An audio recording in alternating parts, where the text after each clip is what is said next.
Meeting us for our first time, you are most welcome to our online seminar. And today we are having mathematics, and other days we shall be having more and more, and we shall look at all the subjects as well. But basically today we are having mathematics, and Linda, Nakabili, feel free to ask anything and feel free to interact with us. Today in mathematics, because when I say mathematics, we are here for mathematics. It's a bit broad because you find that there are very many topics and units within mathematics. But basically, we are going to look at fractions. That's our interest today. We want to look at, we are not going to exhaust fractions, something so broad, but we are going to look at some of the basics. We are going to look at some of the basics because we are going to cross from primary down from primary 1, where the roots of fractions come from, to primary 7. So don't be shocked to find that to have a number of them, but if you organize questions. Excuse me. Is this math for A level or for upper classes? Primary. Primary. Sorry? Primary, not secondary. It's primary. Secondary, it's at 2. At 2? Yeah. Okay. So in this unit here, we are going to look at a number of things, although we are not going to exhaust the whole topic or the whole unit fractions, because there are a number of things within fractions. But when time allows, I hope we shall go beyond and beyond. But basically, we are going to be looking at some few concepts, basics, in fractions.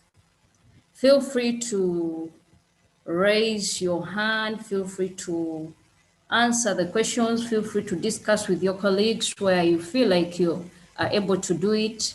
All answers are correct, but there are those that are more and those ones that are required for a given question. Don't fear failing because it's part of life and it helps us move to another level. Because when you realize a mistake made, you may find that you will be in position not to do it again. That's why I advise each one of us to participate, ask questions, feel free to share what you're aware of, feel free to share anything. We shall be corrected where need be, and we shall be appreciated where need be. So feel free to discuss with us, feel free to share anything, feel free to answer or respond to the questions available for our seminar today. Under fractions today, we are going to look at a number of things. We are going to look at the introduction, that is the types of fractions, the equivalent fractions, and so on. We shall look at different things in fractions, so just feel free to share with us anything, and feel free to still discuss with us. It's not all about the teacher saying everything and working out every number, because mathematics is all about practice. Practice makes perfect. So feel free to do anything when you look at a question and you can respond to it, answer it, share with your friends, because it helps us memorize a lot. So straight away, we move to what we've prepared today under fractions. Prepared a number of questions, and I hope these ones we can all answer. So I expect I expect each one of us at least to say something, at least read a question. If you can't answer it, at least read. If you can answer it, let us answer them. So here we have our section 1, the introduction, and we just have very simple questions as well here. And the first one is, what is a fraction? Nasha's hand is already up. That's amazing. Yes, Nasha, can we hear from you? A fraction is a part of a whole. Wow, thank you so much. Hathi, do you also have another response? No, I also wanted to say the same answer. Okay. Thank you. A fraction is a part of a whole, like it has been said by our colleague. Then we have question 2 here. Someone to read it. Joshua.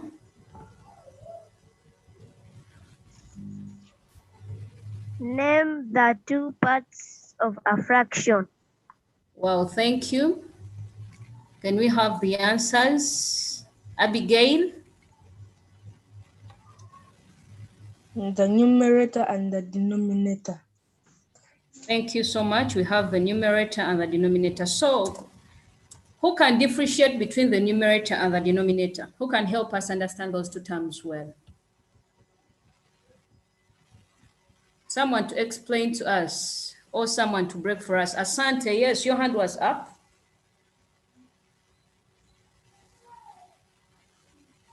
The numerator is the upper one and the denominator is the downer one.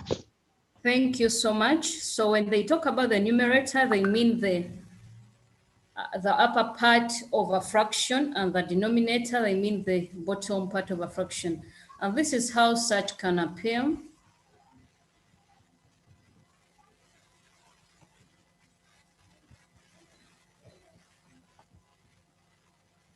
So we can have, when we have a fraction, let's assume we are going to see different examples.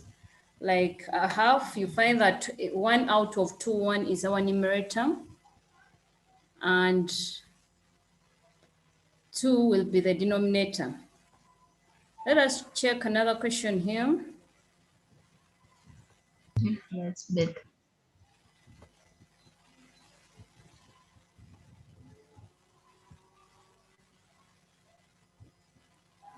Oh, sorry. This is with the help. Sorry, this was a typing error. With the help of examples, describe the 3 types of fraction. With the help of examples, describe the 3 types of fractions. So you can identify them, give us some examples. You can identify one type because they are 3. And here we are going to have Keith will give us the first one, followed by Shivan and the third. Let me check for the third person here. Keith, you can go on. Give us the first one. You give us some examples as well. Improper fraction. There is 3 out of 2, 5 out of 1, and 10 out of 6. So what are improper fractions, like you've said them? Improper fractions are fractions where the denominator, where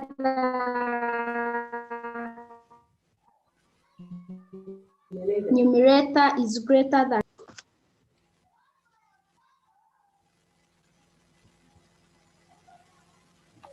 Yes, you're breaking.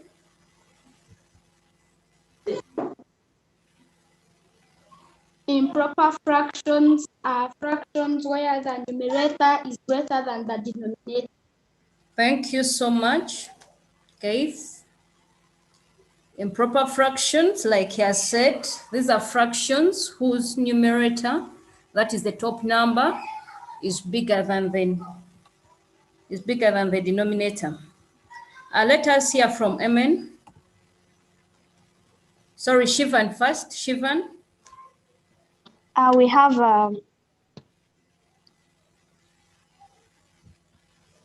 have proper fractions. Okay.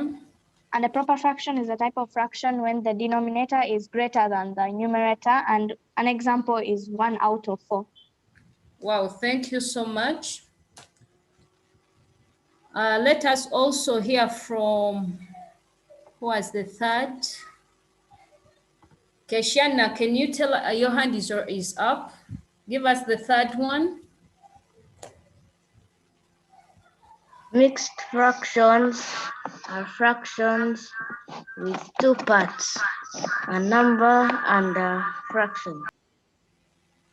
Uh-huh. Like Thank you. 2, 3 out of 4. 2, 3 out of 4. 4. Thank you, Keshiana. Someone to define for us mixed fractions clearly.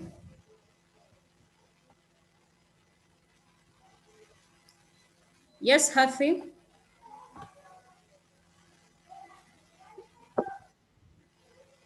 Fractions that have a whole number and a proper fraction. Good. So Keishan and other friends, mixed fraction, you need to, when you're defining them, you need to identify the kind of fraction that accompanies it, and you need also to identify the kind of number, because when you're talking about number, you realize very many numbers. You find that there are decimals, there are very many numbers. So if you just define it by saying a number and a fraction, it becomes a little bit confusing. So in this case, we need to identify the kind of a number that is a whole number and the fraction that accompanies it, which is a proper fraction. There's something here. So when you're told about types of fractions, we have 3. We have the proper fractions, fractions whose numerator is smaller than its denominator. These are some of the examples here. We have 2 out of 5, 12 out of 95, 3 out of 7, and very many others. Then they some other person talked about proper fractions. And this is how we define them: fractions whose numerator is bigger than the denominator. For example, 3 out of 2, we have 4 out of 3, we have 7 out of 4, and very many others. And I hope very many of our colleagues can identify some of these fractions here. Blessing. Blessing, Jesse, you're so quiet and your hands are not up. Can you give me one example of improper fractions?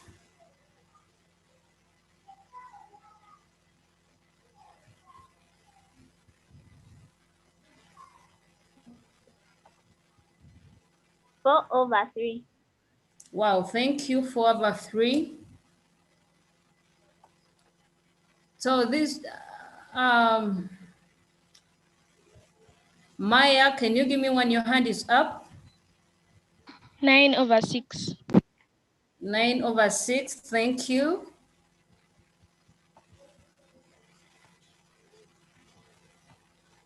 Jesse? Yes, teacher. One example of an improper fraction. Teacher, 8 out of 4. Thank you so much. Joshua?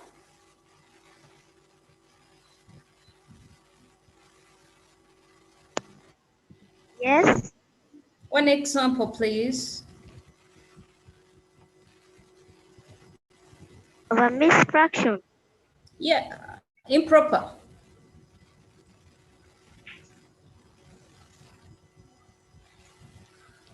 5 out of 4.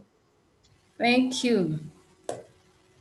So those are some of the, when they talk about improper, they're referring to that fraction that has a top number bigger than the bottom number. Then the third one that our colleague also told us about, those are mixed fractions. And she defined it well. These are fractions with both a whole number and a proper fraction. When they talk about whole number, they mean that one whose part has not been removed. For example, when they talk about 2, if they say that Jonathan had 2 oranges, they are not they are not describing any part that has been removed from Jonathan's orange. This means that Jonathan has the complete orange or a whole. When they talk about they mean a whole, they mean something that is complete. Then a proper fraction, we've defined it first. Let us see some examples here. We have one whole number, 3 out of 4. One is the whole, like you're seeing here when you look at this part here.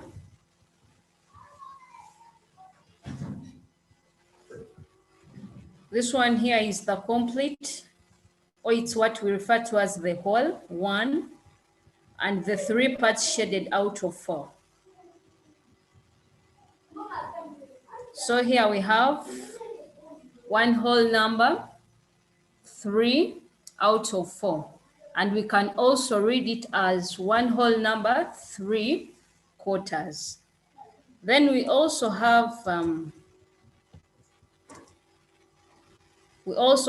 that other example of a mixed fraction, that is 2 whole numbers and a third. 2 whole numbers and a third. You find that the 2 are complete, then a third out of the 3 pieces that were divided. The 1 refers to the shaded one, and 3, the total number of parts.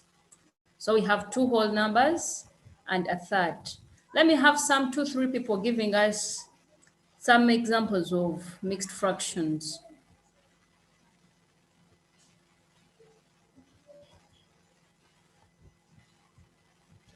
Can we have some examples here?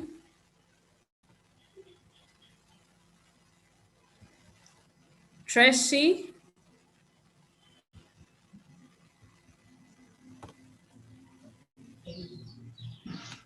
Two whole number and a quarter. Thank you so much. Lynette? 5.5. 5.5. Thank you. Shivan? 6 and a quarter. 6 whole number and a quarter. Thank you. Jesse? Teacher, 3. Teacher, 3 out and a half. Beg your pardon? 3.5. 3.5. Thank you. Joshua?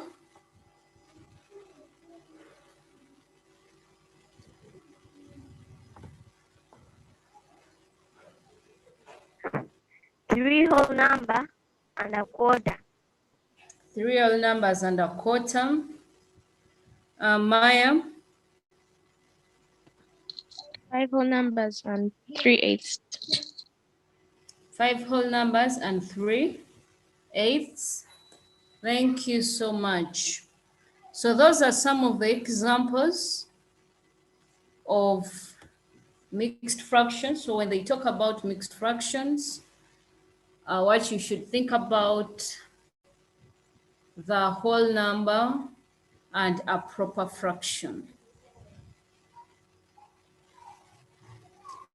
And then a simple question, can we, from a mixed fraction, can we move to another type of fraction? And which type is that? If we have a mixed fraction, can it be converted or changed to any other type of fraction? Yes, Joshua?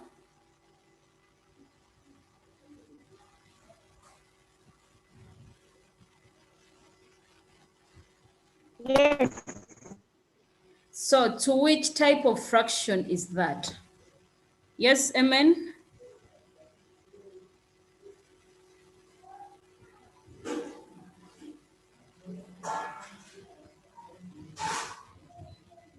Yes, Amen?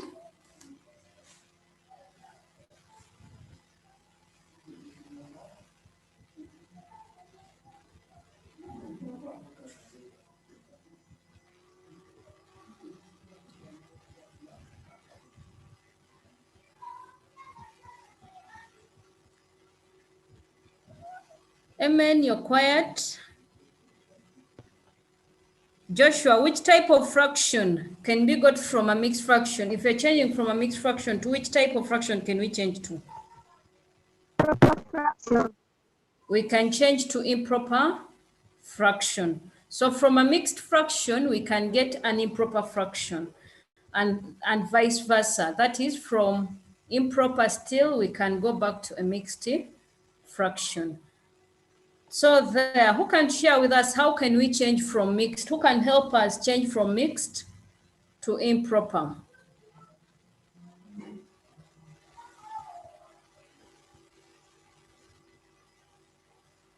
Someone to help us, give us the idea of how to change from mixed to improper fraction. Yes, Shivan? The formula is denominator times whole number plus numerator over denominator.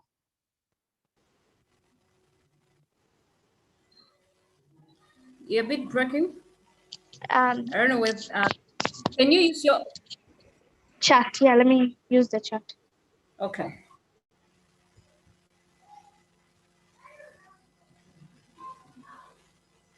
So someone is putting the message in the chat, how we can get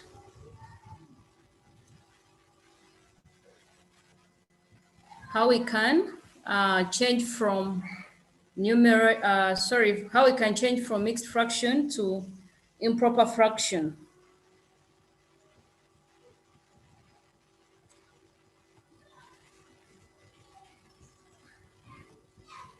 Shivan, have you put it already in the chat?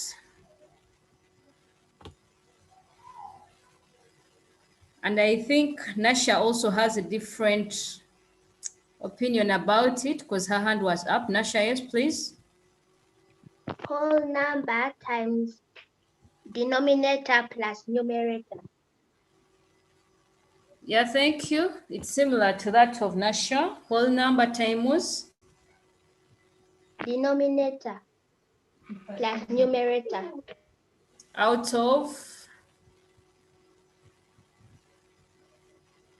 out of denominator. Thank you so much.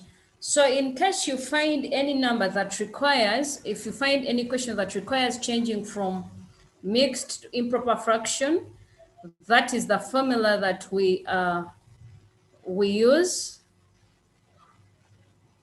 That is numerator. You can check your, yeah, it is there. Shivan has already put it there. Denominator times whole number plus numerator, all out of the denominator. So we can, you can note that one down in case you meet any question that requires changing. You can use that. Someone can try to work out one number for us.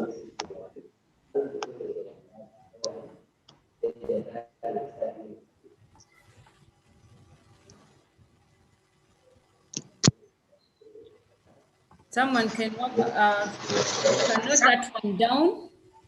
Then let us, Abigail, your hand is up. Yes, Abigail?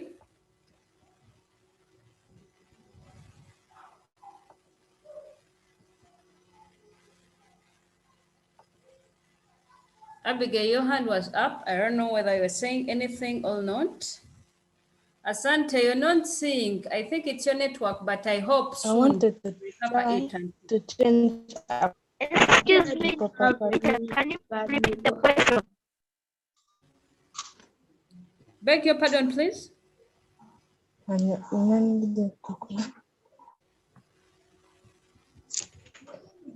said I wanted to try and change a mixed fraction to an improper fraction. Yeah, it's okay. You can use my screen.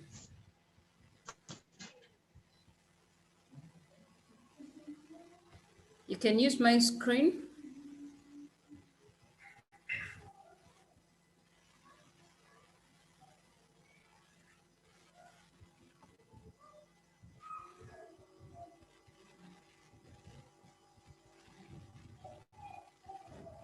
Can you use it or you failed to use it? the annotation button, Tap it. not the sharing button. No, just tap the annotate. You'll have that icon up there on your screen. Tap it, then it will enable you use my screen.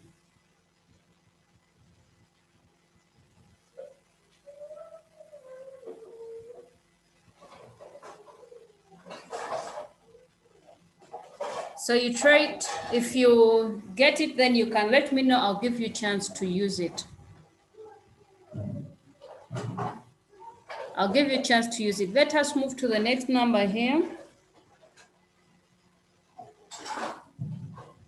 Yes, that's question 4. It says write in words. And I'd like one of you or anyone to help us all to identify for us some of the things we must consider when we are writing fractions in words.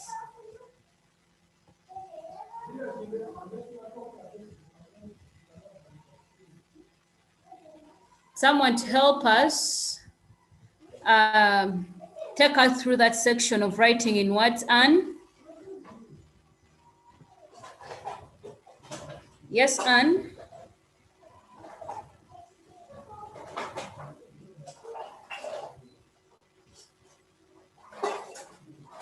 Unmute your microphone and speak.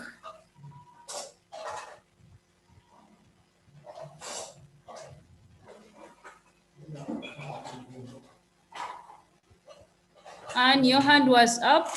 Unmute your microphone and speak.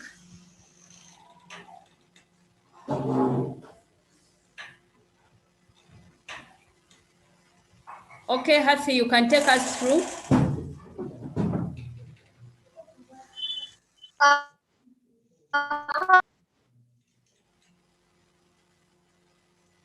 Yes?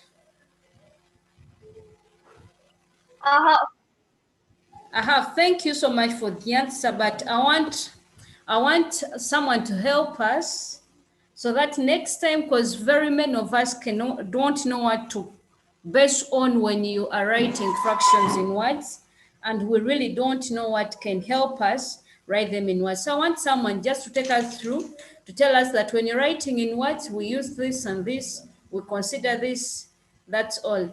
Yes, Michael.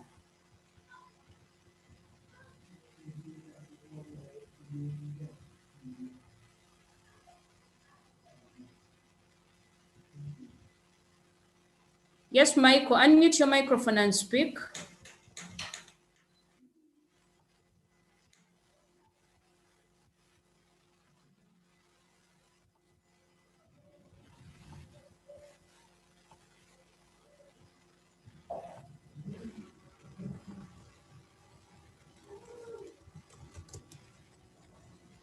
Yes, Hafi, your hand is up. You can help us.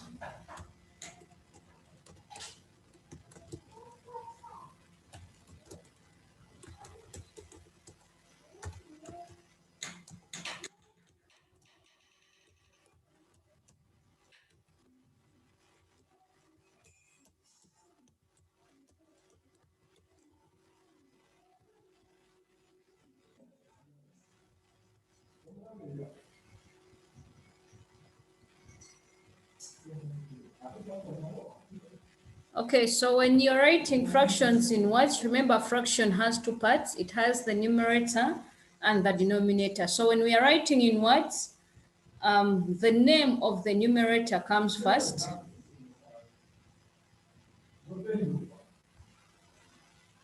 The name of the numerator comes first and the name of the denominator comes next. For example here, then like here we have a half. And someone is saying, why is it that we are not writing a 2, all 1, 2? Then another thing we need to note about fractions, they're about 2 things.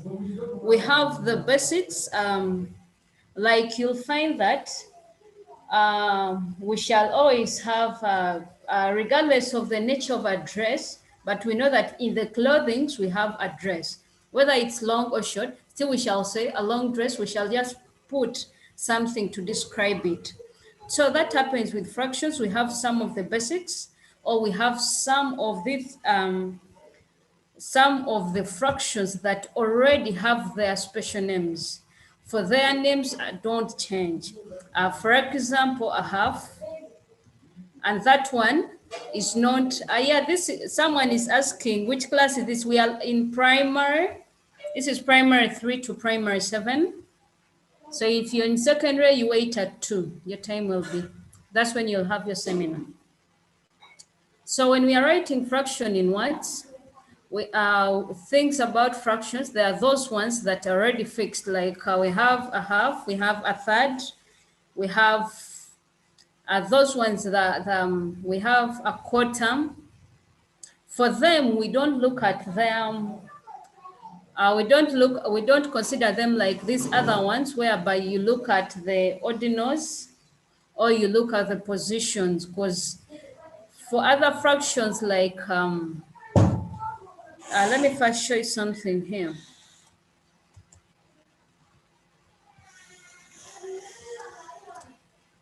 Because here, this one can be a half, all 1/2. Because remember, if someone has a bag, if I have a bag, and maybe Joy also has a bag, Joy has one bag, I have a bag. So you find that we all have the same number of bags. So we can substitute R for 1, or we can either use 1 bag, 1/2, or a half. But that's when you have 1. But you find that some of our colleagues still mess up when they find that they have 3 out of 2. Still, someone tells you 3/2. Someone says 3/2. And you're wondering, is this the same person who said 3 boy or 3 girl? So we need also to consider that, because the numerator shows you the number of parts, and the denominator also describes all the parts. So like this one here, we have 3 out of 8. That's the fraction we have, 3 out of 8. So in this case, you consider 8 as a positional number. Like, we look at it as in terms of ordinals, like you're having the first, second, third, fourth, fifth, like that. Then 3, it's helping you identify the number of parts required, or they can be shaded, or they can be taken, anything. So here, can we have someone to help us identify 3 out of 8 in words? Yes, Abigail.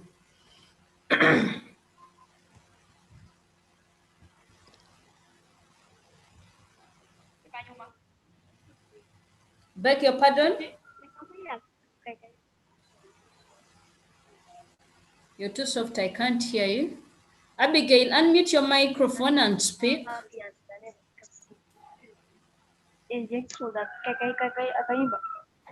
Sorry, I just forgot to put down my arm.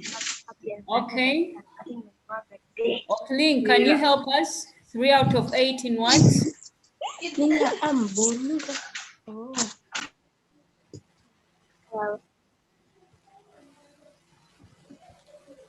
Yes, Hello? my hand is up.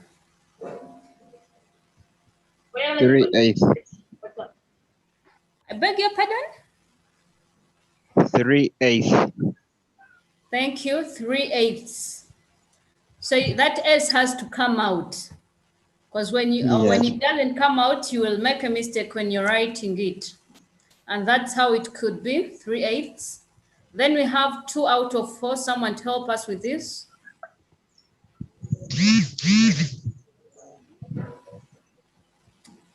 Calvin? 2/4. 2/4, thank you. I thought you were going to tell me 2/4, like someone who says 2 ball. Thank you so much, Kate. Then we have another one here that is 4 out of 5. Someone to help us with this?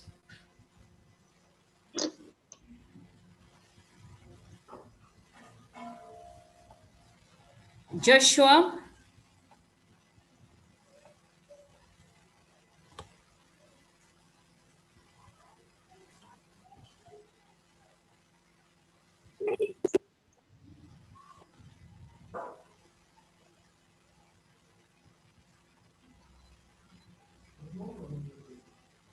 Joshua, can you help us?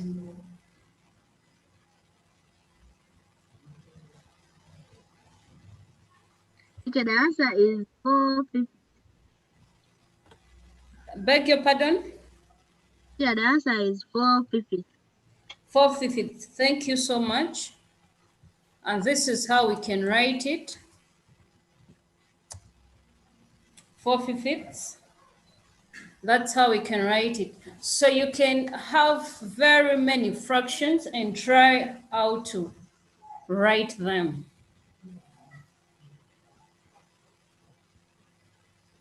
Try them out, try as many as possible. Then let us check the next question here. Okay. Which fraction has been shaded? And here we have that. Someone to tell us how to do this, how to go about it. How can we get the shaded fraction?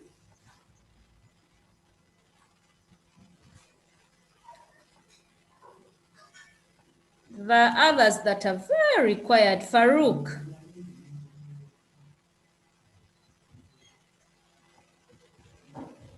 Farouk.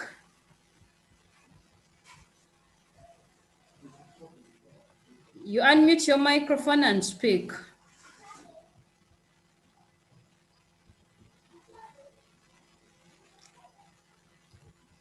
Oh, can we hear from Jesse? Teacher, you have to write the shaded part. The shaded part, thank you. Thank you, Jesse, for that approach. Yes, Maya. Find the numerator, you have to count the number of shaded parts, and to find the denominator, you have to count how many parts are in the circle. Wow, thank you, Maya. Someone with another one. Michael, your hand is up. It seems you have something different.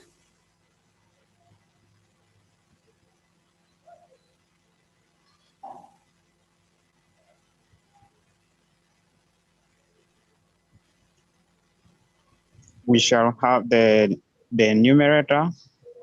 We shall count the shaded parts. Then the denominator will be out of the total parts. Okay, thank you so much. So who can, from those ideas that have been shared by our colleagues, who can tell us, who can give us the answer then? Because they are all right when you're looking for the shaded fraction. And A quarter. the shaded fraction is a quarter.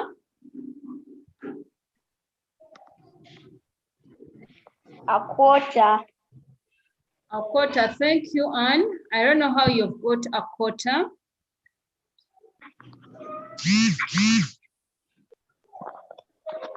So, Anne, you're seeing one shaded part out of the 4, okay?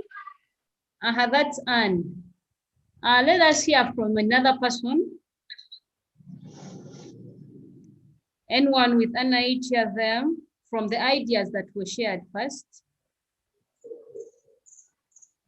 We can have the response to that.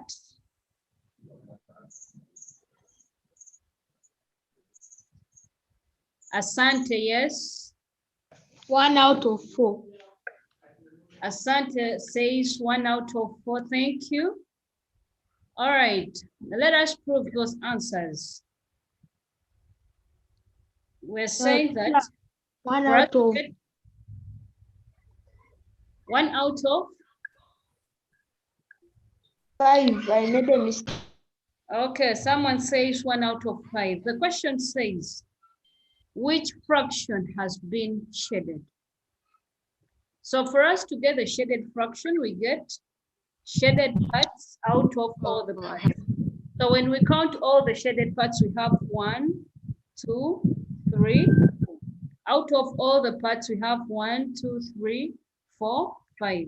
So the shaded fraction in this case will be 4 out of 5.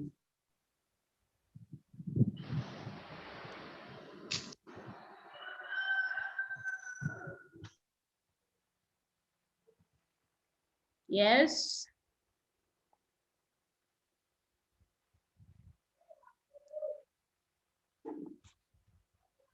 Someone's hand is up. Rafa.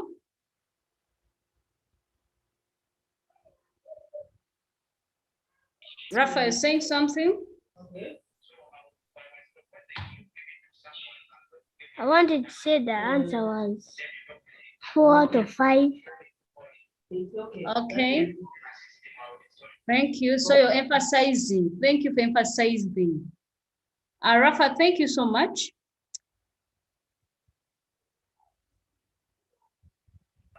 Okay. Shemaya, your hand is up. Can you say something? Before we move to the next number. I also wanted to say the answer is 4 out of 5. Okay, you're emphasizing. Thank you.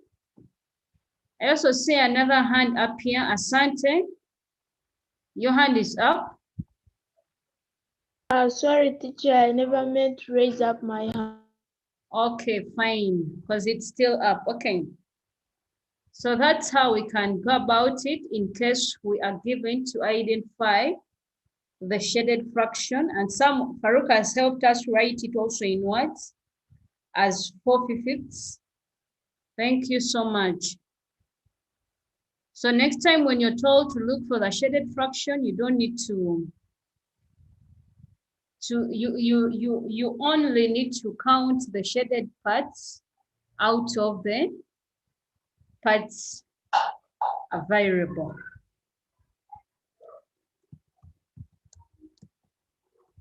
So let us also see another one here.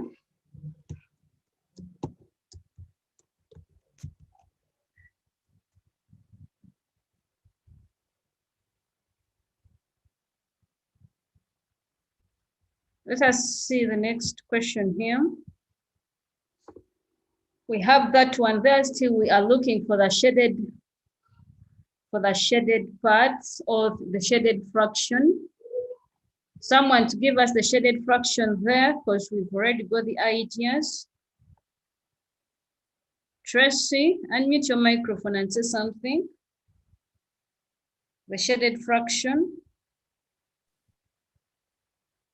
1 over 3. Thank you so much. 1 out of 3.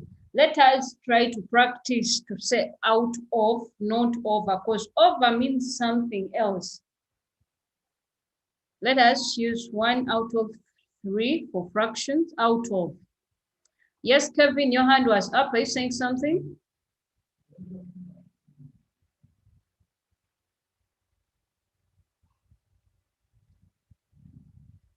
Rafa, the shaded fraction is not 1. The shaded part is 1 out of all the parts.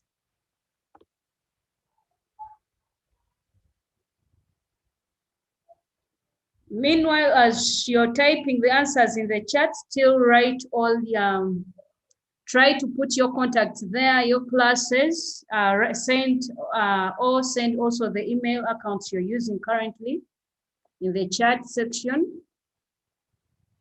Type there your name, full names, the phone number, and your email.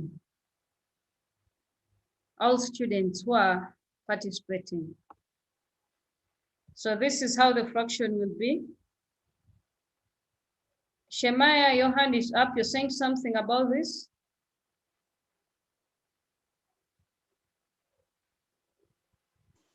No, I accidentally tapped it when I was going to chat. Okay. So let us put those messages. Let us put the contacts there, your full names, the email as well.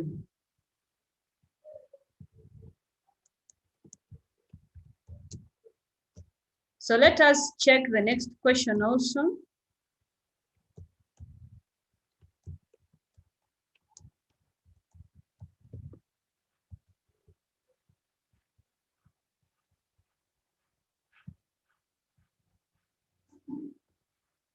We have this one here, which fraction is unshaded? Who can identify that? So in this case, what are we looking for? What do we consider? Keshiana, yes. 2 out of 3. 2 out of 3. Where have you got the 2? 2 is representing. Can you tell us, please? 2 is representing the unshaded part. Okay, thank you. Out of 3, that is all the parts. So in this case, we get the unshaded parts out of all the parts, which is 2 out of 3. So in case you're working out anything and you meet such questions across, don't fear to answer them, just grab your 2 marks. Just in a second, grab 2 marks in a second, and you will have passed your paper. You meet such a question, answer it very well, grab your 2 marks in just a second. Then we also have still under shading, when they talk about shade the following fractions. We have shade the following fractions and say, Anne, your hand is up. I don't know what you're saying. Are you saying something about this?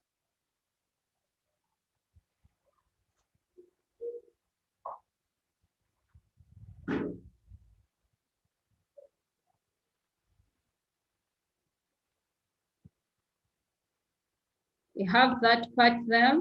We have 2 out of 5. Someone to share with us what we can do. An idea, or someone to use my board and shade.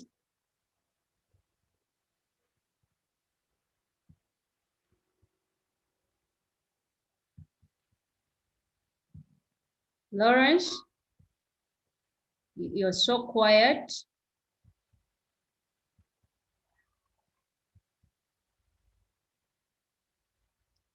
Lawrence, you're quiet.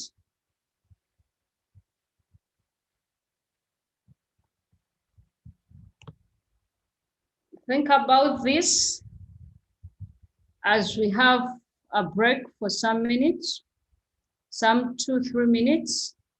Then we can continue to the next section. We have this one here. Then I want us also to think about this one here. Let us first explore shading and the questions available. If you have any question to ask about the first section we had, that is about the introduction, the first concept of fractions, you can ask. Yes, Joshua, your hand is up.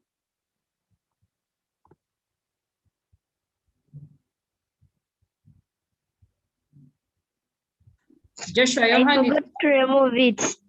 Oh, sorry. Anyone with a question for regarding the first section we had? No. No question? So what can we do here? How many parts are we shading?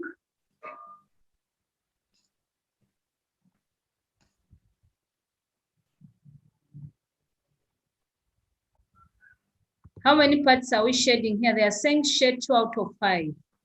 Someone to help? 2 parts. Now break. Thank you, Joshua. So from here, we shade only 2 parts. When they tell you to shade fractions, we consider the numerator. The numerator tells you, or the top number tells you, the number of parts we need to shade. And the denominator, actually, when you're given to shade, at around primary 3, the first classes, 3, 2, 4, You may not so much dwell on the denominator, but as we keep on moving, whenever you're told to shed a given fraction, when they give you a diagram, one, look at the denominator. In this case, the denominator is 5. Then from there, look at them. After identifying the denominator, move to the diagram given to you. Count the number of parts the diagram has. Because at times, you may find that the number of parts given to you are either less or they are more than the denominator. That we are going to see how to do it. So Asante says, teacher, here we shed only 2 parts. That's right. So we can now, let us also see this. Me.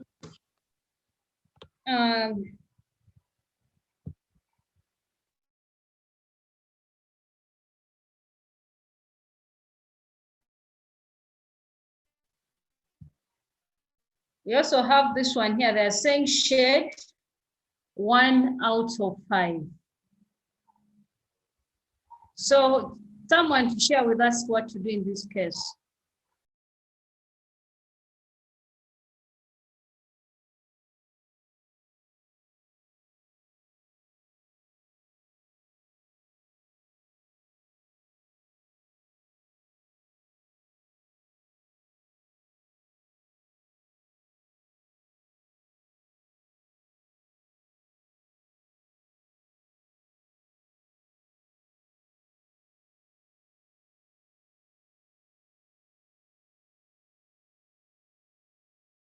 Someone to help us how to go about this.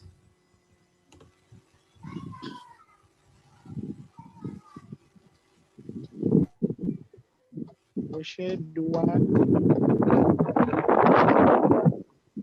on every 5. We count the upper one. 1, 2, 3, 4, 5. Let's trust your hand is up.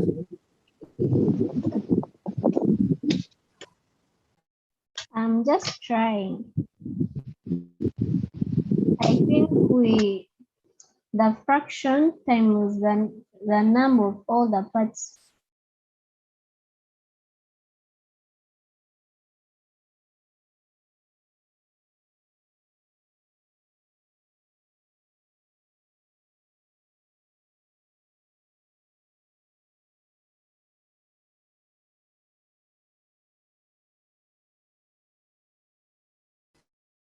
So this is a question to think about. Give it time as we are having our break for 5 minutes. Think about it. Let us come with very many ideas on how to do it, because you find that we have 1 out of 5, the denominator is 5, and the parts are more than 5. Let us think about it. After our break, we shall continue from there. People with already ideas, you can keep typing them in the chat as we're having a break.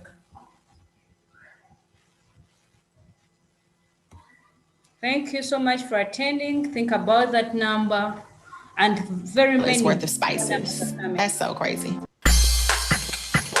English Sing Sing.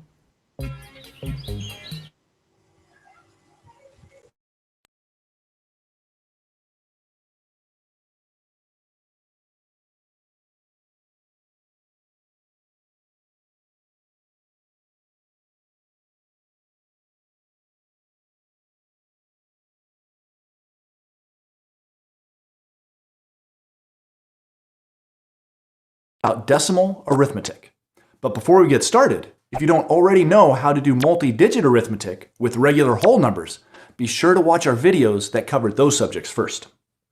That's really important because I'm just going to show you how you can modify the procedures that we already learned in those videos so that they work for decimal numbers. So if you don't know how to do those procedures already, this video won't make very much sense. Specifically, you should make sure you've watched the videos about multi-digit addition, subtraction, multiplication, and long division.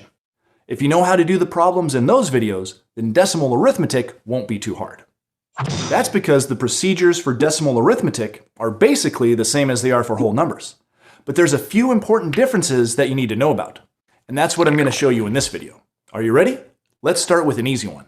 Multi-digit addition. When adding multi-digit whole numbers, the key was to stack the numbers up so that the ones place digits line up in a column, which ensured that all the other number places lined up in columns too. Then, you just add up the digits in each column, starting with the ones place and working to the left. Well, adding multi-digit decimal numbers works the same way. The main difference is that instead of lining up the ones place digits when we stack the numbers, we line up the decimal points instead. But wait a minute. I mean, isn't that the same thing as lining up the ones place digits? Ah, yes it is. And that's because the decimal is our reference mark that always goes between the ones place and the tenths place. So, lining up the decimal points is the same thing as lining up the ones places. It makes sure all the number places line up in columns. Now, you've probably noticed that decimal numbers can have different numbers of decimal digits. For example, 10.8 has only one decimal digit, but 5.34 has two decimal digits. And what that means is that when you line up the decimal points of the two decimal numbers, they might not form a nice column on the right edge. Some of the digits might be missing. But that's no problem.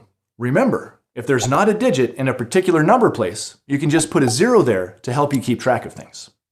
Now that these numbers are lined up by their decimal points, we can add them column by column. But instead of starting with the ones place, like we always did with whole numbers, we start with whatever number place column is the furthest to the right. In this case, that's the hundredths place, so we'll start there. So, we add the digits in each column, carrying or regrouping as needed, and we get 1614. So we're done, right? Wrong. There's one last really important step. Remember, we're doing decimal addition, so we can't just forget about that decimal point. We need to bring a copy of it straight down into our answer line, so we keep the same reference point for our number places. Now we can see that the answer is really 16.14. That's not so hard, is it? And I've got more good news. Decimal subtraction works the same way. You start by lining up the decimal points of the two numbers. Remember that the order of the numbers matters in subtraction, so be sure that the number you're taking away is on the bottom. Then, starting with whatever column is furthest to the right, you subtract the digits column by column, borrowing if you need to. After that, you just bring down a copy of the decimal point and you have your answer. Okay, so decimal addition and subtraction are pretty easy. Let's move on to something a little harder, decimal multiplication. Now, as you know, multi-digit multiplication is more complicated because there are so many multiplication steps. But the good news is that decimal numbers don't really make the procedure much harder than it is with whole numbers. That's because there's a clever way that we can make decimal multiplication look exactly like the multi-digit multiplication with whole numbers that you already know how to do. The key is to pretend that the decimal points are not really there. Hold on a minute. I mean, I like pretending as much as you do, but if we just pretend that the decimal points aren't even there, we aren't going to get the right answer, are we? Well, no, but the only thing that will be wrong with the answer is that the decimal point won't be in the right spot. So we'll need to fix that at the end. I know it sounds a little confusing, so here's an example that should help you understand. I knew you would say that. Let's say that you need to multiply 3.65 by 2.4. Now that seems a little tricky, but what if we just pretend that the decimal points are not there for now? In other words, what if we pretended that the numbers were 365 and 24? You already know how to do that problem. You would just follow the procedure that we learned in multi-digit multiplication, part 2, and you'd get the answer 8,760. But that's the answer to 365 times 24, not 3.65 times 2.4. So it's time to stop pretending.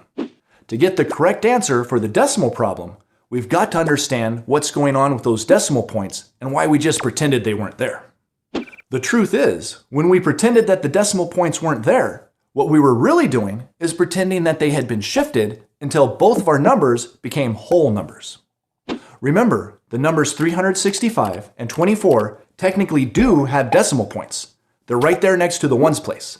We just don't need to show them since there aren't any decimal digits. So, by ignoring the decimal points, what we were really doing is mentally shifting the decimal points to the right. We shifted the top decimal point 2 places to the right, and we shifted the bottom decimal point 1 place to the right. But doing that changed the numbers. It made the top number 100 times bigger than the decimal version, and it made the bottom number 10 times bigger. That's because every time you shift the decimal point 1 number placed to the right, it's like multiplying by a factor of 10. And that means the answer we got is way too big. It's too big by 3 factors of 10, because the decimal points in our problem got shifted a total of 3 places to the right, 2 on the top and 1 on the bottom. So to fix that, we're going to have to shift the decimal point in our answer the same amount in the opposite direction. In other words, we need to move the decimal point in our answer 3 places to the left, which will make it smaller by 3 factors of 10. So, starting right here, where the decimal point would be if our answer was 8,760, we shift it 3 places to the left, and we end up with 8.760, or just 8.76. And that is the answer to 3.65 times 2.4. That's a cool trick, huh? It means that you can do decimal multiplication just like regular multi-digit multiplication. You start by setting up your multiplication problem exactly like you would if the decimal points were invisible. But don't just erase them, because you'll need them at the end to figure out how many places to shift the decimal point in the answer. Then, keep ignoring the decimal points while you follow the multiplication procedure. Once you have an answer, count up how many places the decimal points are shifted in the problem you're working. Don't forget, it's the total shift of both the top and bottom decimal points. And then, shift the decimal point in your answer to the left that same number of places. So decimal multiplication turns out to be not too bad after all. But what about decimal division? That's gotta be hard, right? Well, multi-digit division is always a little hard, but luckily, decimals don't really make it very much harder. In fact, it's only when there's a decimal divisor that the procedure is a little different. If you just have a decimal dividend and the divisor is a whole number, it's really simple. That's because you can just do the long division procedure that we learned in the long division videos, and the decimal point doesn't affect it at all. You just need to make sure that you bring a copy of the decimal point up into the answer line when you're done. So, if you have the division problem, 12.64 divided by 4, you would follow the division procedure as if the decimal point was not even there, and you'd get 316 in the answer line. But then, you need to bring a copy of the decimal point straight up into the final answer, making it 3.16. That's all there is to it, if it's only the dividend that's a decimal number. But what if both the divisor and the dividend are decimals? Like, what if you have to divide 6.45 by 1.5? Well, the first step is don't panic. As you'll see, this isn't much harder. It turns out that there's a very simple trick that we can use to make it so our divisor is not a decimal number. We can just shift the decimal point in the divisor to the right until it's a whole number. But if we do that, then we also need to shift the decimal in the dividend the same amount to the right. So in this case, if we want to shift the decimal point in our divisor 1 place to the right so that it's 15, we can do that as long as we also shift the decimal point in the dividend by the same amount, which will turn it into 64.5. And here's the really cool part. If we do this new division problem, 64.5 divided by 15, we'll get exactly the same answer we would have if we did the problem 6.45 divided by 1.5. That only works because we shifted the decimal point in the divisor and the dividend by the same amount in the same direction. And you'll realize why that works if you remember equivalent fractions. Think about the fraction 1 over 2. That's the same as 1 divided by 2, right? Okay, but what if I multiplied both the top and bottom number by 10? That would give me 10 over 20, which is equivalent to 1 over 2. Even though it uses different top and bottom numbers, both represent the value 1/2. They're equivalent fractions.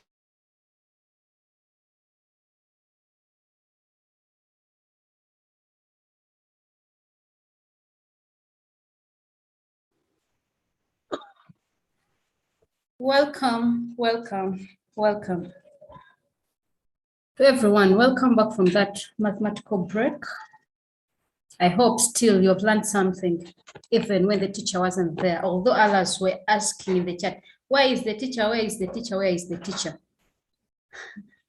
And I also responded, available. But I hope you've learned still, even during that break. Back to where we had stopped. Let me share my screen still. And here we shall continue from where we had ended. And I hope the number that I left you with, you've thought about it during the break. And I believe now we have a number of ideas.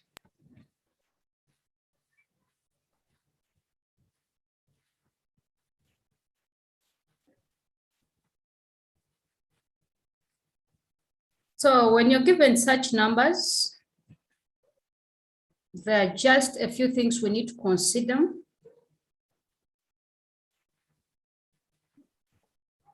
Like we are aware that when you're eating or when you're doing some work, there is a simple part of it where you're like, I wish this is what was coming. And there, as you go, you find that you find the downs, you find the ups. But still, this doesn't scare. We don't need to be scared, because still this is one of the simplest things in mathematics. So let me share my screen again so that we can still continue with from where we had stopped.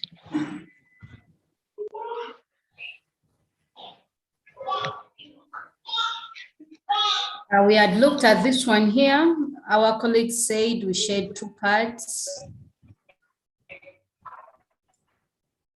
So you choose how to shade them, but still you need to be uniform as you're shading the two parts. But before shading the two parts, first count how many parts do you have all together. So this is how it will appear. This is how the two parts have chosen to shade. So you can also choose to shade yours. And that's how it will be. We don't shade using the colors, and you just do this. This one, I think it's applicable when you're doing art. But when you're shading in mathematics, you get your ruler, get your pencil or a pen, shade using those straight lines so that your work still looks neat. This is for such a fraction in case you're given 2 out of 5 and you've been told to shade.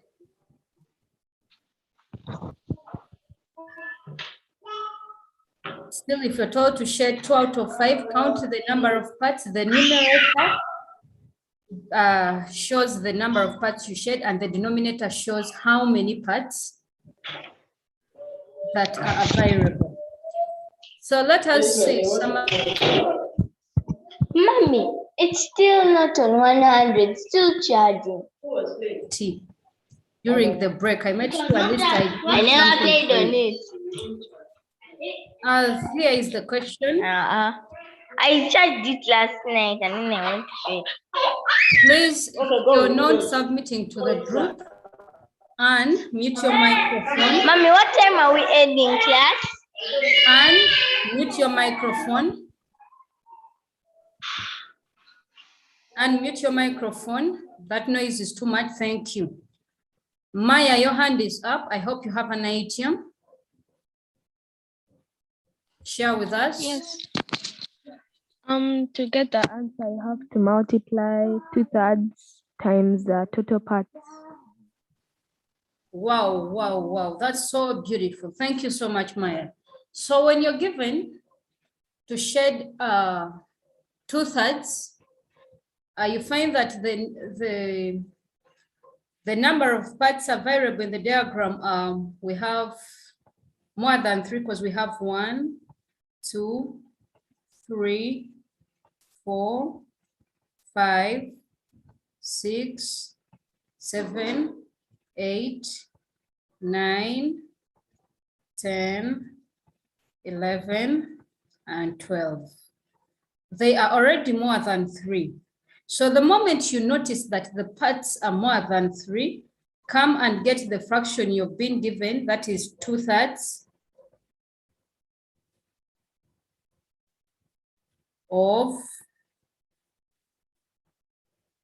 2/3 of all the parts that are variable, because we are shedding 2/3 of the 12 parts are variable. So we say 2/3 of 12 parts.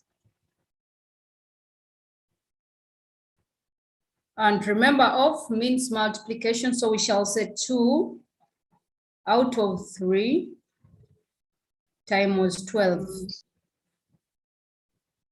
Someone to help us from here? What can we do here? 2/3 times 12. Someone who knows how to work it out faster? Hathi, are you there? Yes. Okay, can you help? Help us. How can we work out that number so fast? You divide 3 by 12. You divide 12 by 3. Thank you. So which answer do we get?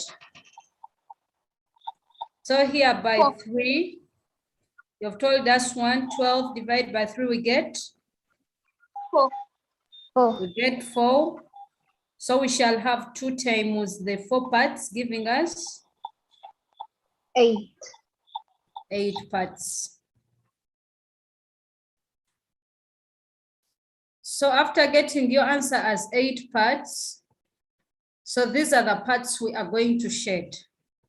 Don't again say, I'm shedding 2 parts, I'm shedding 3 parts, I'm shedding this. Don't be confused by the many parts. Just get the fraction given times all the parts given to you. Fraction given times all the parts given to you. So from there, you come here and shed the 8 parts out of the parts are variable. So you will shed, and you're doing something on my screen. Can you shed the 12 parts, the 8 parts?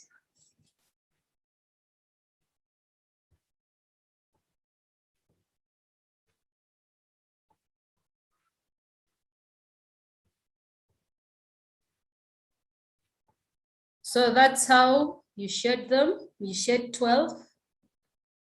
Out of the, you have 12, out of the 12, you shed only the 8 parts we've got.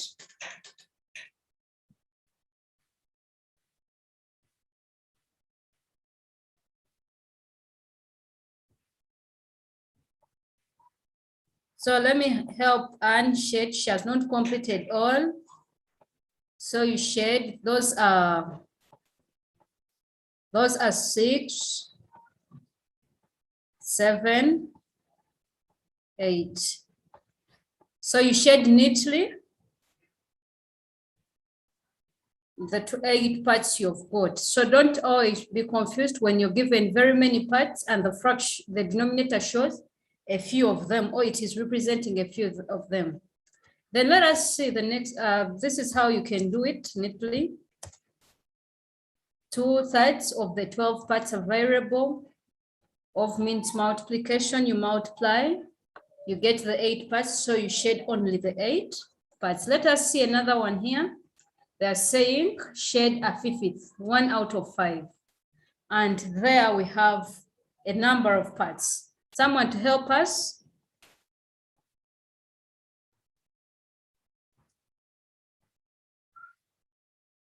Someone who has already got the answer so that we can prove it. Yes, Hathi?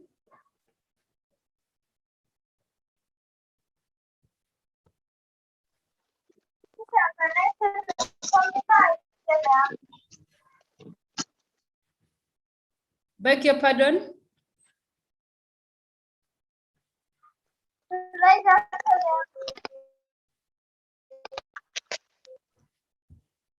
I can't hear you well. I don't know whether others can hear. Let us hear from Shivan. Shivan. The answer is we're supposed to shed 4 parts. 4 parts. Thank you so much. How have you got the 4 parts? I multiplied 1/5 times 20. Wow, that's great. Thank you. So others, this is what she did. She got a 1/5 times 20. Then she divided 20 by 5. 20 divided by 5, she got 4, giving her 4 parts. So from here, she shaded 4 parts.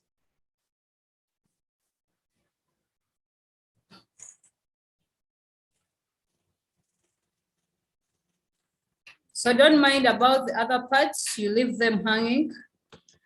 So they told you to shade a 1/5 of 4 parts. It's okay, you can scatter them. You can shade a part here. Then you also shade this side. You shade another one here, you shade another one here. It is okay. You don't need to put them together. I don't say that, oh, teacher was shading only those ones that were near each other. So for you, you need to.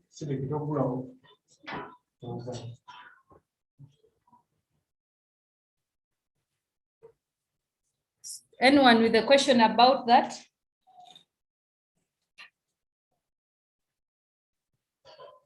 Yes, Hathi, your hand is up.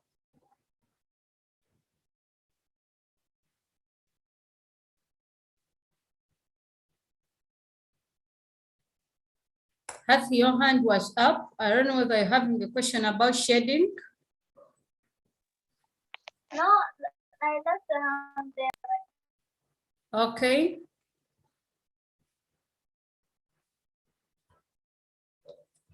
So that's how you go about such numbers that require shading. Then we can move to the next. We have the next question.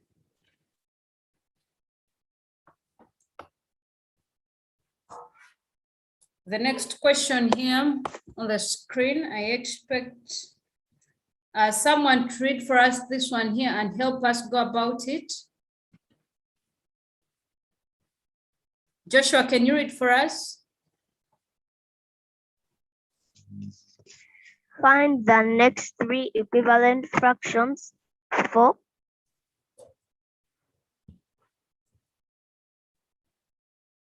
Yes, please. 2 out of 5. Thank you so much, Joshua. Someone help us how to find the next 3 equivalent fractions. Like how to find the next equivalent fractions. How can we get equivalent fractions? Someone with an idea to help us?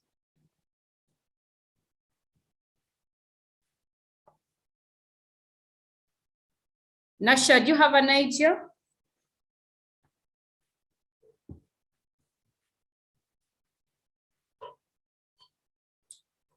So when you're given to look for the equivalent fractions, before you check the number that is required, the number of fractions that is required,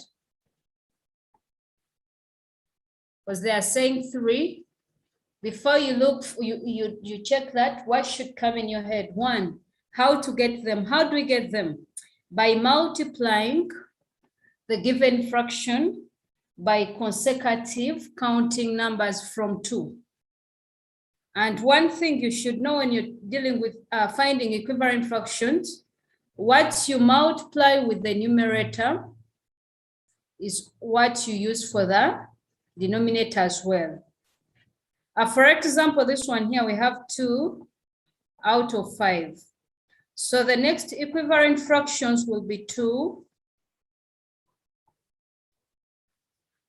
The original fraction is 2 out of 5. Then we shall multiply the original fraction by the consecutive counting number starting from 2. So we shall multiply by 2.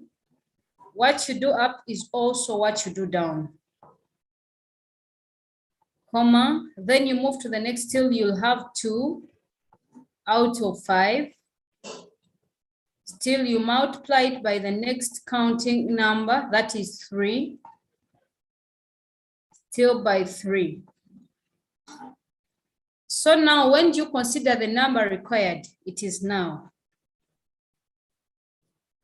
The question says the next 3 equivalent fractions. That means we shall have only 3 groups. This is the first group, 1. This is the second group, 2. Then the third group, that is 2 out of 5 times.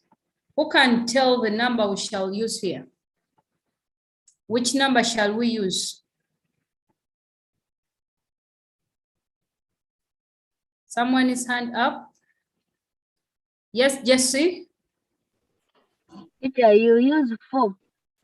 Good, we shall use 4. So times 4, times 4. So if the question was saying the next 4 equivalent fractions, that means we shall form 4 groups. If they say 5, still you multiply, you make 5 groups. But here the question says 2, we shall end there. So we shall say 2 out of 5 is equal to, you come here and work out 2 times 2, we get 4. Out of 5 times 2, we get 10. Separate the fractions with commas. Then you move to the next.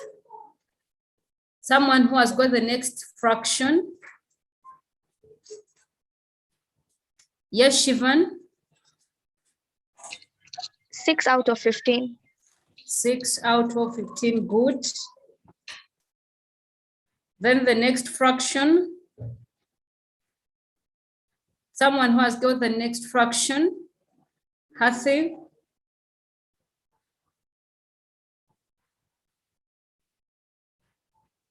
Yes, Hathi? 8 out of 20.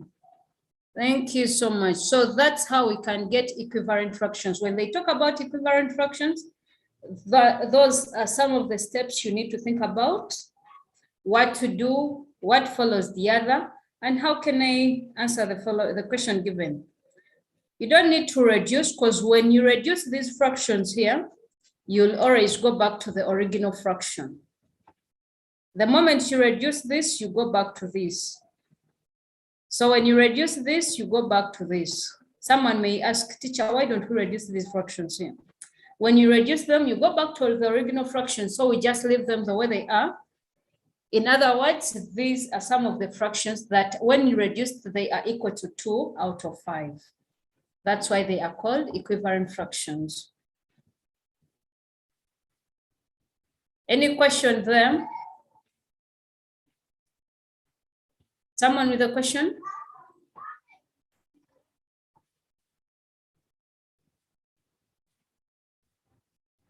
No question. Then let us see another number here. So that's how you can answer such a question. You organize very well. Come up with the final answer multiplied by the consecutive counting numbers. Then let us see the other question. This one you can answer it. I hope people can do this. Then someone, in case you're given a mixed fraction, what can you do? In case you're given a mixed fraction, how can we go about it? Someone with an idea about mixed fractions? Yes, Shivan? We could first change it into an improper fraction. Thank you so much. You're going to help us with this so that people can understand what you're trying to mean. It's okay. That one. That's the last one. That is D. Can you use my screen? I hope you can use my screen. Yes, I can. It's fine. Okay. So you can help us there as you're explaining. Okay, so the formula is going to be denominator times whole number plus numerator over denominator. So that's going to be 2 times 2, that's 4, 5 out of 2. Okay, 5 out of 2 times 2 out of 2, which is going to give us 10 out of 4. Then we're going to move on to the next one, which is going to be 5 out of 2 times 3 out of 3, which is going to give us 15 out of 6.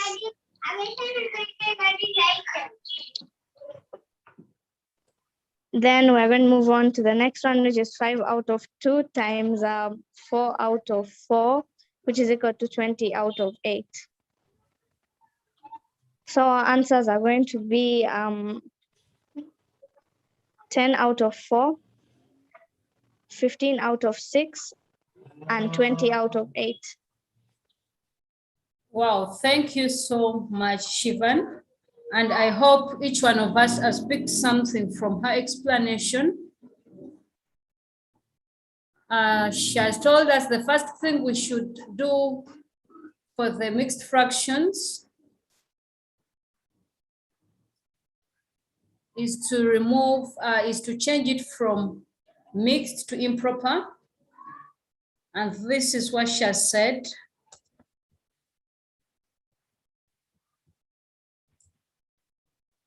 So to change this one to an improper fraction, we multiply 2 times 2, because the formula she stated says whole number times denominator in 2 brackets plus 1, plus the numerator out of the denominator.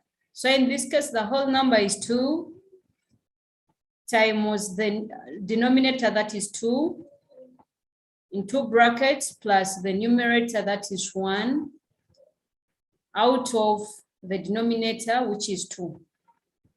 2 times 2, she got 4, plus 1, out of 2, giving us 5 out of 2. That's how she got this 5 out of 2, as you had her saying about it. That's how she got it. Thank you so much, Shivan. Then from there, then we use this one here to get the next equivalent fractions. So we shall use, this is what will happen.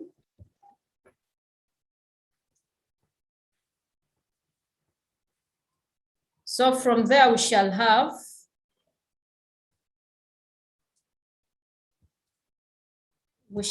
the 5 out of 2. We multiply it by consecutive counting numbers from 2. So what you do up is what you do down. When you multiply the numerator by 2, you also multiply the denominator by 2. And that's how it will be. The final answers will be that, like she explained before. So that's how best we can handle the mixed fractions in case they tell us to look for the next equivalent fractions. Then we also, let us see the next question here. Question 7 says, solve for the unknown. We have 2 out of 5 equals to D out of 15. Someone to help us with such a number? Who can help us? Someone to help us? Nasha, can you help us?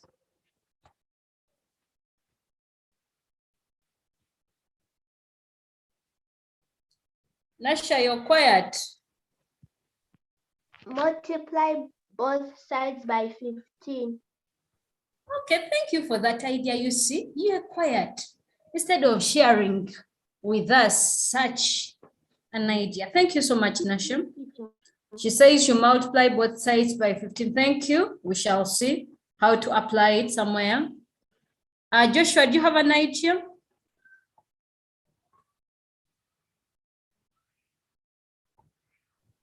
If you're given such a number to solve for the unknown, okay. Tracy, do you have an idea? No. Okay, when you're given such a number, there are two ways we can handle such a number. One, which one should I start with? The simplest, but they are all simple. So one way, how to do it. The first one,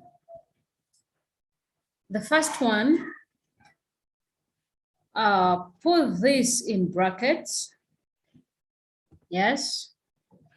Then when you put it in brackets, we shall apply what we call cross multiply.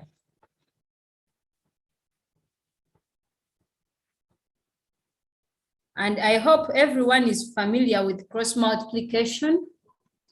It's on basically it is applied when you're equating two values.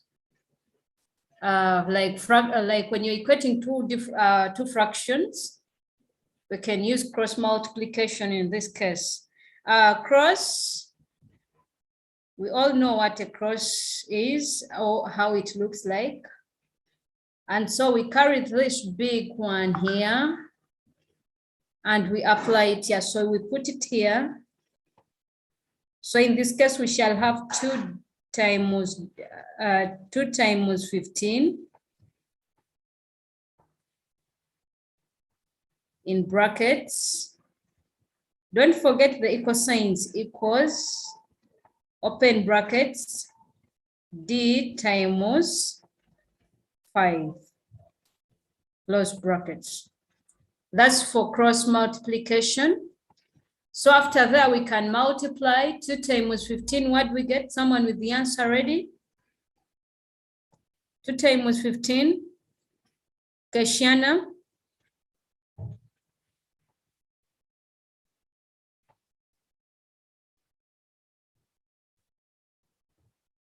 Two times 15. Someone who has got an answer ready? Yes, Tracy? 30.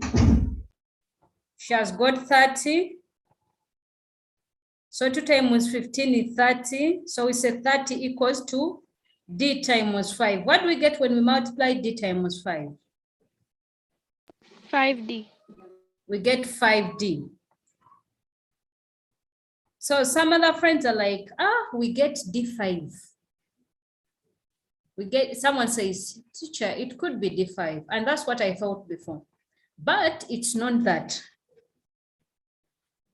This d is like, this is an unknown, having a known value or a known variable.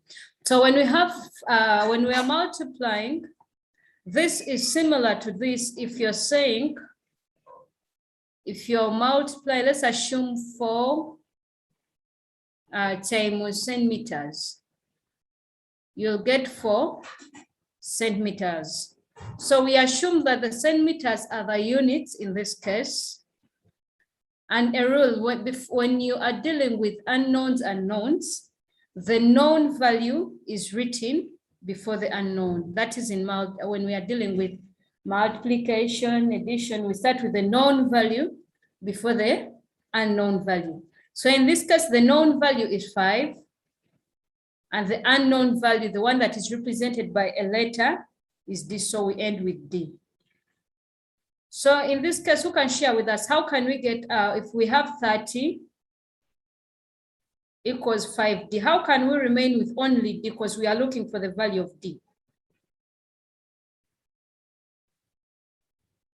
We are looking for the value of D. How can we remain with D here? What can we do to remain with D? Yes, Tracy? We divide by 5 on both sides. Thank you. We divide by 5 on both sides. So we say divide by 5, divide by 5. So 30 divided by 5, what do we get? 30 divided by 5.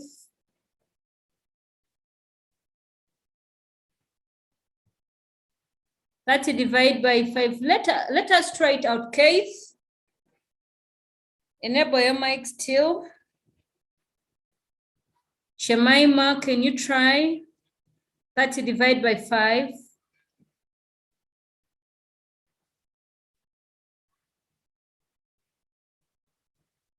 Six. Thank you so much. The answer is 6.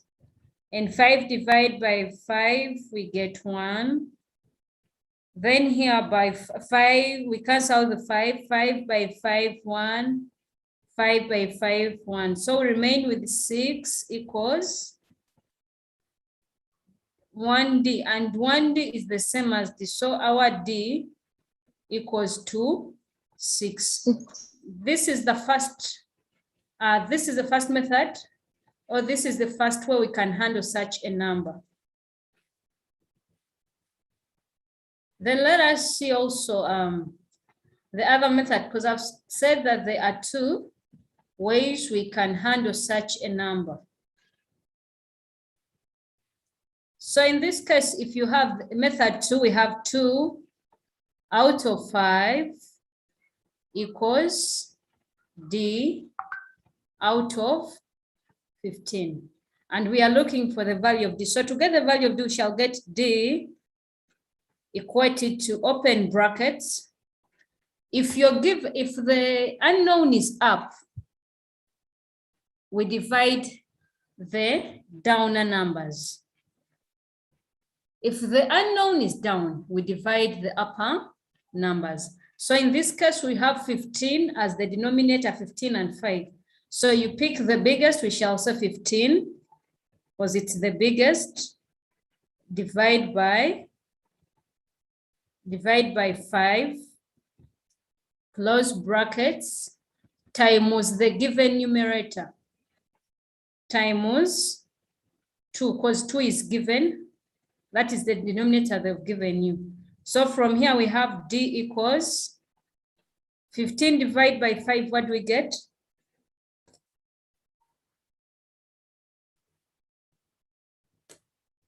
Someone has already got the answer. 15 divided by 5. Yes, Tracy? 3. 3, thank you. So we have 3 times 2. Jesse, what is 3 times 2? Yeah, the answer is 6. Wow. The answer is 6. Thank you so much, Jesse. So have you of the 2 steps, you find that we've used different steps, but we've got the same answer. So you choose which one is simpler for you. You can choose the second one, you can choose the first one. It all depends on how you are comfortable with them. Then let us see in case the denominator is down for this other method.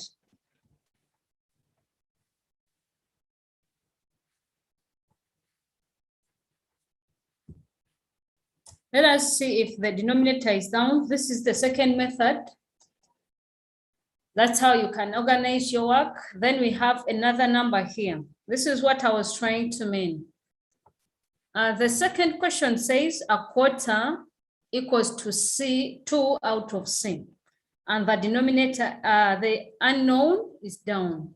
So when you're looking for the value of C, you say C equals, divide the upper numbers, that is 2, big divide by the small one. 2 divide by 1 in 2 brackets times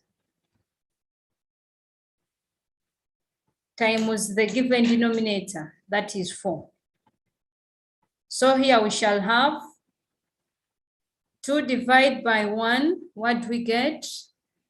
You have 2 apples and you're serving them to 1 child.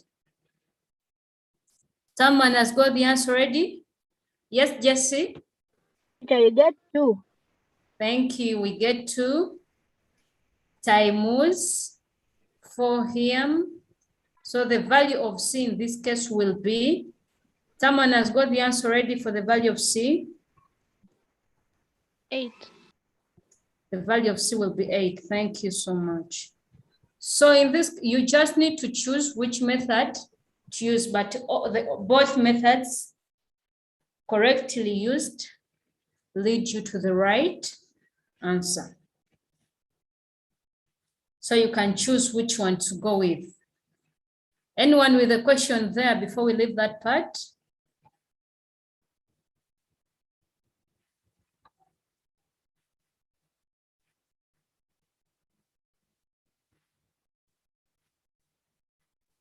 No. No question, okay. So let us also check another number here.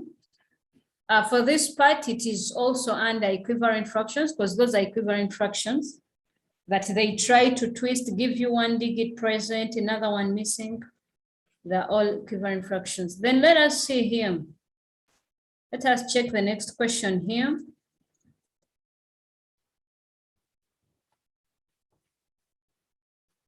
Find the reciprocal of 3 out of 6. So for the reciprocal, who can explain to us just that word there so that we can understand?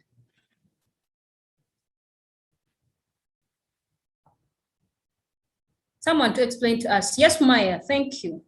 Maya's hand is already up. Opposite. Maya says reciprocal means the opposite. Thank you, Maya. Any other person? Any other person? Someone to just tell, how do you understand that term when they say reciprocal? What comes in your mind first? Yes, Keith? The denominator goes up and the numerator goes down. Wow, and I hope everyone has got that one there. Denominator goes up and the numerator goes down. Thank you, Keith. Any other person, when they say reciprocal, what comes in your mind?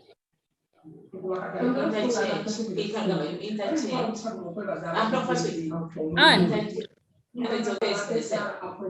Yes, Anne?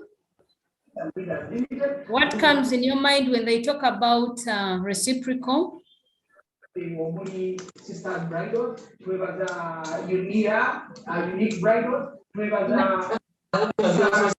Kevin, mute your mic. Kevin, mute your mic. Kevin.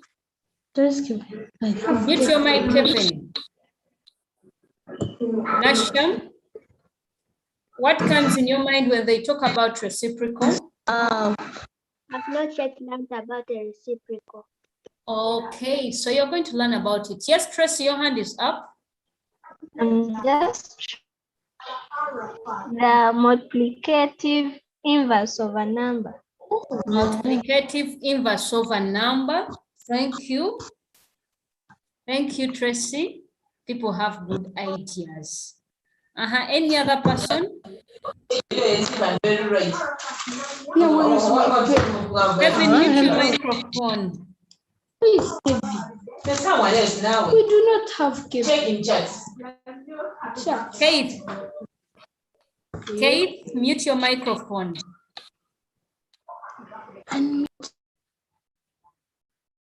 So when they talk about reciprocal, there are very many things that come to you. Like Kate told us, change.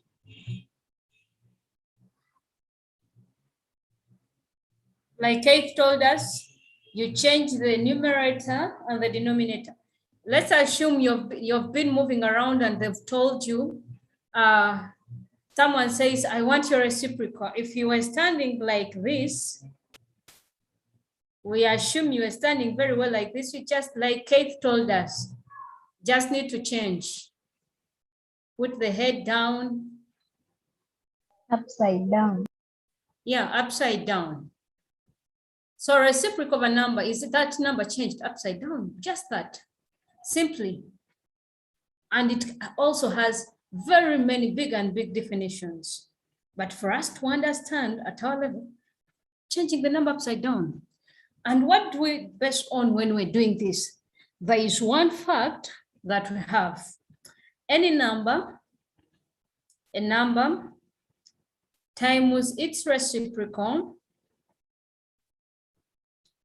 gives you answer 1. Yes? So for you to find the reciprocal of 3 out of 6, we all know that when you change it upside down, it is 6 out of 3. But will the examiner give you the 2 marks there? The examiner may fail to give you the 2 marks. So we need to at least accompany our answer and our knowledge with a step. Put a step there, build your answer with a step, and the marks, and pass your math paper. So here, after knowing that let a number times its reciprocal gives answer 1, so here we let the reciprocal be any letter.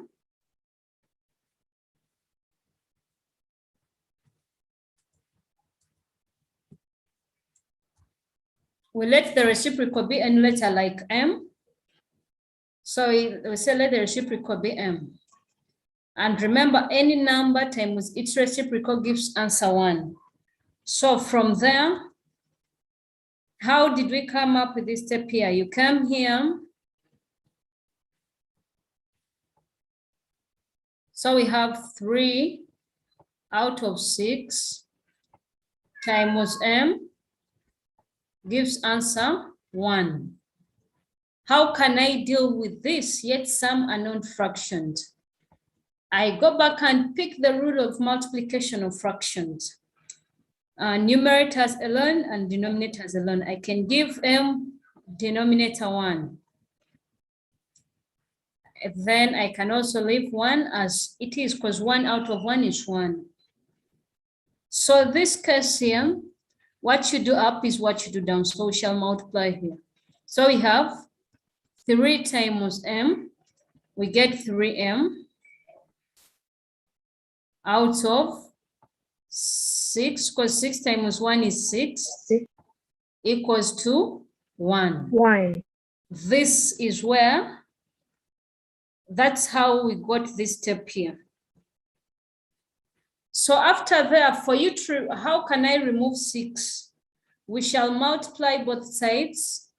Like you have it here, like you have 3M out of 6 equals to 1 out of 1.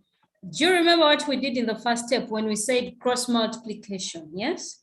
So you can choose. It can also work for us. Still, you can go with answer 6. Or else we can multiply each side by 6. So we shall say here 3M out of 6 times 6 equals to 1 out of 1 times 6. So we can cancel out the 6 here by 6, 1 by 6, 1. So we shall have 3M times 1, we get 3M equals to 6 times 1, 1 times 6, we get 6. Now what can we do to remain with answer? With M on this side here. Someone to share with us what we can do? What can we do to remain with M? We can divide both sides by 3. Thank you. We multiply both, we divide both sides by 3. So by 3 here, by 3 here, by 3, 1, by 3, 1. So M, someone may ask, why are we again not dividing 6 by 3? We are leaving it the way it is. Remember, we are looking for the reciprocal. And already 6 out of 3. It is the other 3 out of 6 turned upside down. So we leave it the way it is. So our answer here will be M equals to 6 out of 3. So that's how you can accompany your answer. That's how you can accompany your answer with a working, and then you get your marks. Accompany it with a step, get a mark. Accompany your work with a step and get a mark. So that's how we can handle such a number. And there is also anyone with an idea how we can work it out? How we can accompany our answers with some working? Anyone with another idea?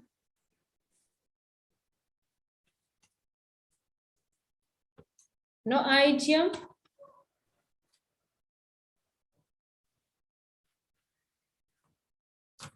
Then we also have this one here. We also have another way of doing it. We can say our reciprocal, because we said here, let the reciprocal be m. So we can say, let me first change something here. Okay. So our reciprocal, the other way of doing it, reciprocal equals 1 times the denominator out of the numerator. Reciprocal equals 1 times the denominator out of the numerator. So in this case, our reciprocal, we say let the reciprocal be m. So we can say m equals to 1 times the denominator. What is the denominator in this case? 6. The denominator is 6 times 6 out of the numerator, which is? What is the numerator? 3. The numerator is 3. So here our reciprocal, that is m, equals to 1 times 6, we get 6 out of 3. So that is another way how we can get the reciprocal. So those are the two ways we can get the reciprocal of any number, sorry, any fraction given to you. That's how we can get its reciprocal.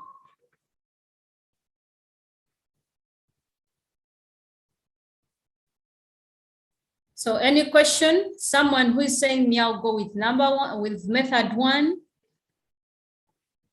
Method 1. Amen. Which method is simpler?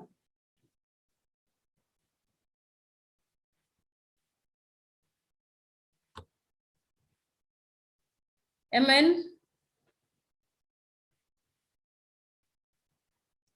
Yes, Jess, your hand is up. Yes.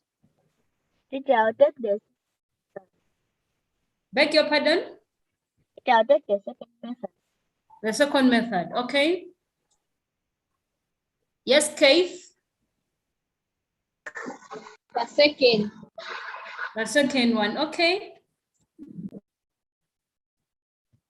Joshua, which method do you wish to use?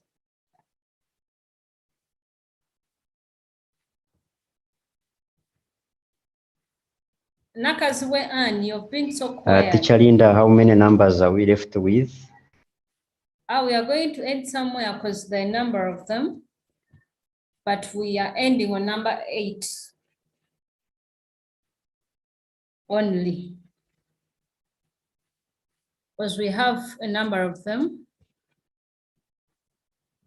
So next time, make sure you subscribe, because we are still having a lot of good things. We still have a lot of work we can do together. So for those ones who have not yet subscribed with your car, please join so that you can enjoy the fruits. Because there are there is a lot of work we can do with fractions.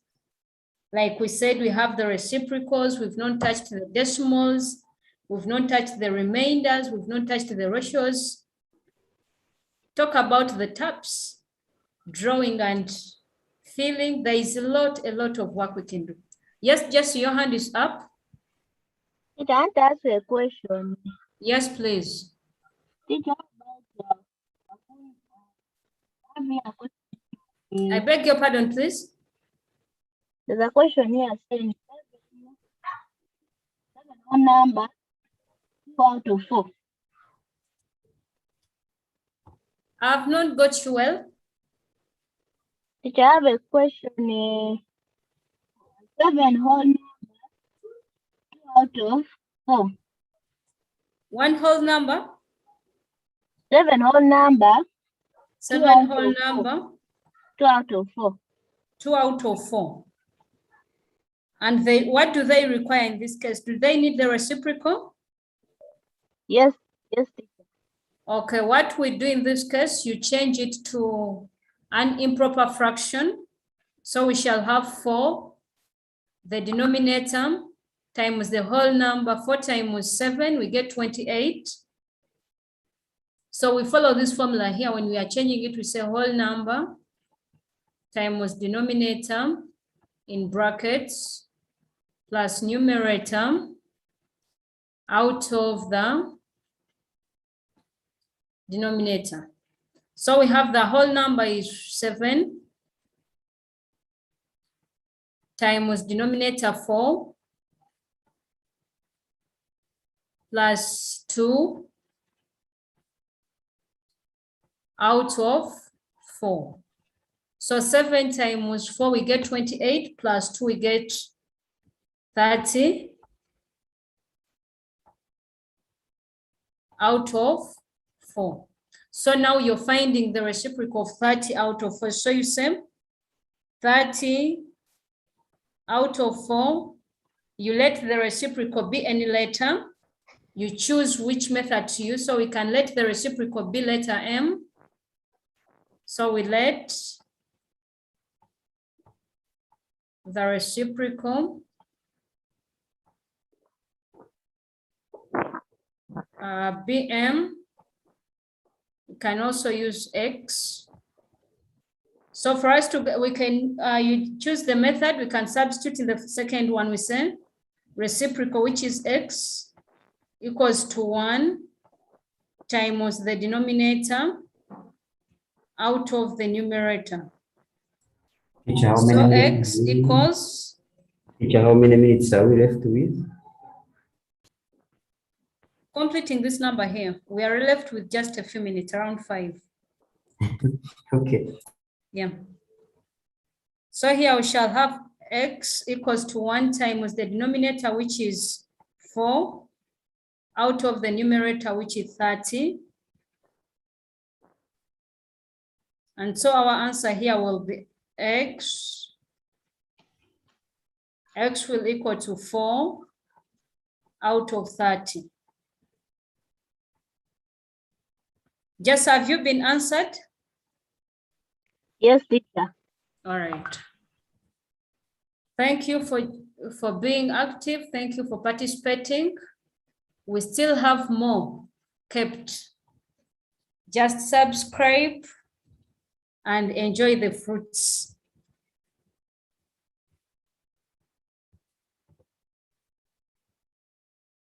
Bye-bye. Have a nice day. Thank you for joining. Thank you for teaching. You're welcome. Thank you, teacher, for Thank you for service. teaching, teacher. Teacher, thank you for teaching us. You're Yes, you welcome. can put Thank your you. videos and say bye to each other. Put on your Thank you for videos. teaching. You're Yes. welcome. Bye-bye to everyone. Bye, teacher. Thank you for participating. Thank you for joining. Bye, teacher. Now I'm going to write it. I'm going to. Bye-bye. There is a lot kept, so make sure you subscribe and enjoy more. Bye.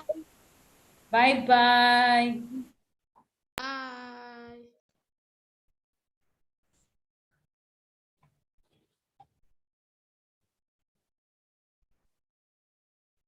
Okay, waiting to see you next Friday. Have a great day.